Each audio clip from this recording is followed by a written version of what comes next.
Okay.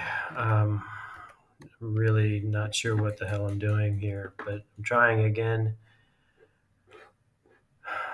The extension settings for GPT Pilot.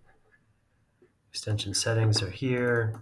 I've set up a folder on the desktop called G, which is right here. The folder is empty, which tells me that whatever process I'm doing is not working because installation path, if I uninstall and now I install it again, I should now see something in G folder, which if I refresh, still nothing in it.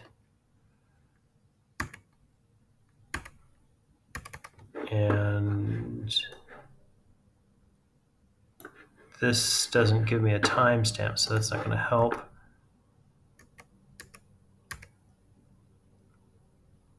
And so when I go over here to start a new project,